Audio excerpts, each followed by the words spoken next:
कई बार हमारे जीवन में वैसा नहीं होता जैसा हम चाहते हैं।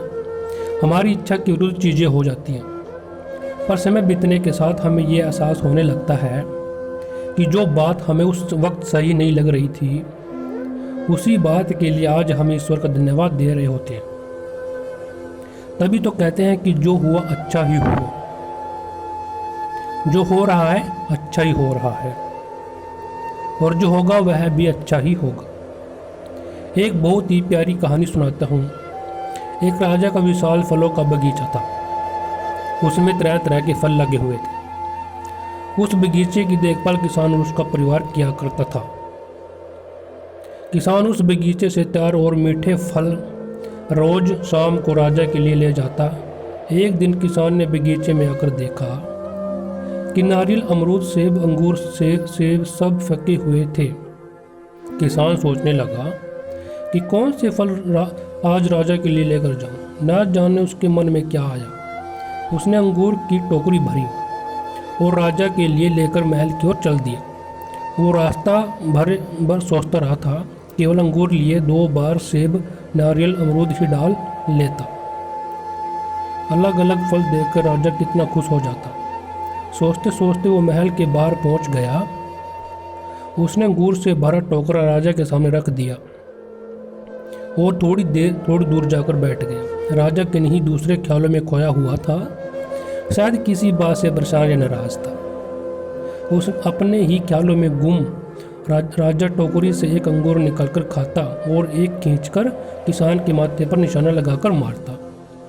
राजा द्वारा फेंका अंगूर जब किसान के माथे या शरीर पर लगता तो किसान कहता, ईश्वर बड़ा ही दयालु है। राजा फिर एक अंगूर किसान की तरफ फेंककर जोर से मारता और जब वो किसान को पड़ता तो किसान फिर कहता, ईश्वर बड़ा ही दयालु है। थोड़ी देर बाद राजा को अपनी गलती का एहसास हुआ। वो सोचने लगा कि मैं किसान के साथ कितना बुरा बर्ताव कर रहा हूँ और प्रत्युत्तर क्या आ रहा है। राजा ने किसान से पूछा, मैं बार बार अंगूर फेंककर तुम पर मार रहा हूँ और तुम्हें लग भी रहे हैं, फिर भी तुम कह रहे हो ईश्वर बड़ा ही दयालु है।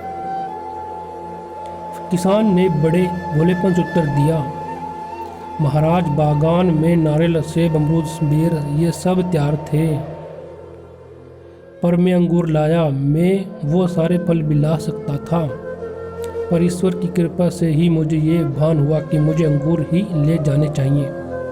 मैं ईश्वर का धन्यवाद देता हूँ क्योंकि अंगूर में दूसरे फल लाता, और इसी तरह आप मुझे जोर से मारते तो मेरा क्या हाल होता। सच में महाराज, ईश्वर बड़ा ही दयालु है।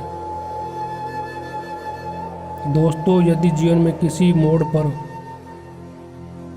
सही या आपके हिसाब से घटित ना हो तो धैर्य रखना, क्योंकि समय अपने राज समय आने के साथ ही खोलता है, और उस समय हमारे मुंह से यही निकलता है कि जो हुआ अच्छा ही हुआ। तो दोस्तों, कैसी लगी आपको ये कहानी? इस कहानी से आपको क्या सीख मिलती है, कमेंट करके जरूर बताएं। मिलते हैं आपको नेक्स्ट वीडियो में, तब तक के लिए अपना ख्याल रखें। थैंक यू वेरी मच, धन्यवाद।